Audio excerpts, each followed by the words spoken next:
Hey guys, it's Mal with another stamp video, and today I'm going to talk about the subject that was requested by someone about if this line down here makes the stamp worth more money or if the stamp is just worth its normal catalog value.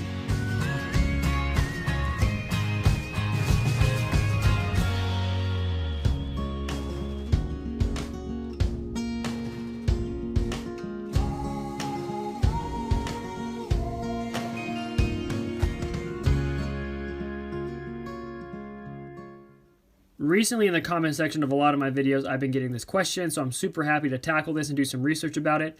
So I actually went to my personal collection and I was able to find 3 different stamps with this line variation. Now, just to be more specific with what I'm talking about, if you look closely here, you guys will notice that there's actually a faint line on the right side there.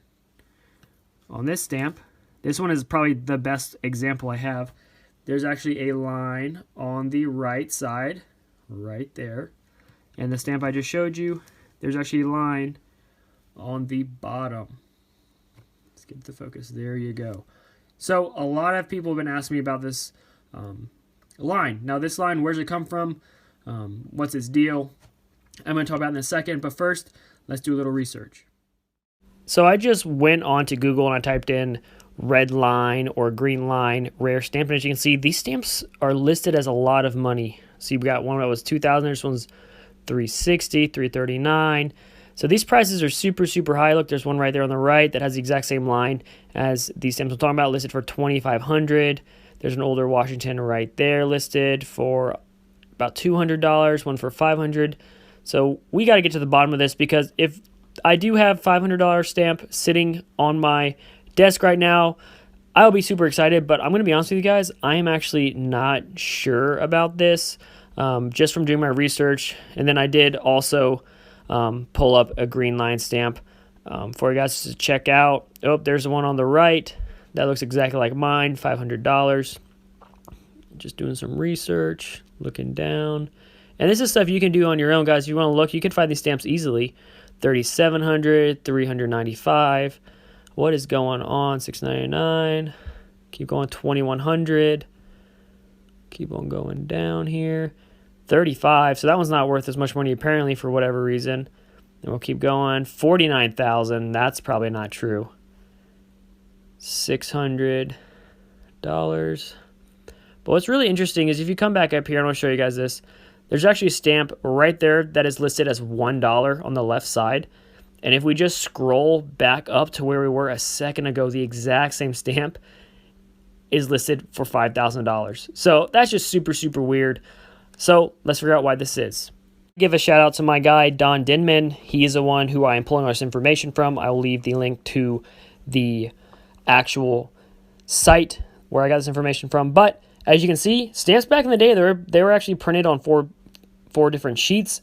And the lines in the middle there that you see that are red were actually there to show where to cut the stamps in half so then they could ship them all over the country. So that red line and green line are actually pretty common, and I don't think they're worth that much money.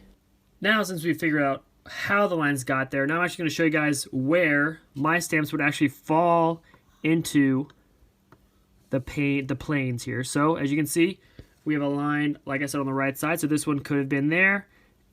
And please forgive my rough drawing here of the 4 stamp blocks here, but that one could have been there with sharing the line in the middle. That one could have been there, sharing this line. And then I actually have this one, which has a line, as you have seen, on the bottom.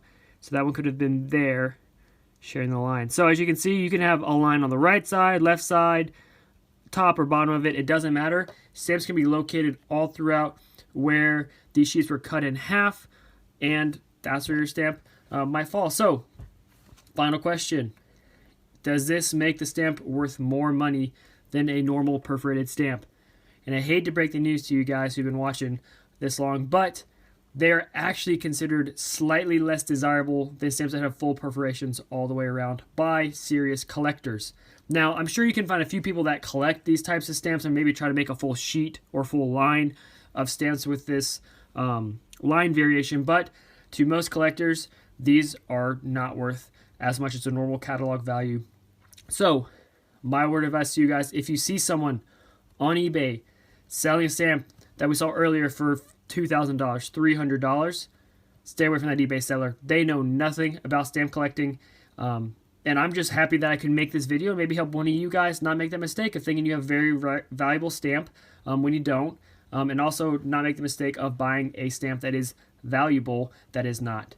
So if you guys want to know any more variations, have any more questions about, stamps in general like this one, I thought this was a great question because I've seen those stamps on eBay and I was curious about them, so it was fun for me to do some research. But if you guys have any more questions like this, let me know. But as always, appreciate y'all. Thank y'all for watching.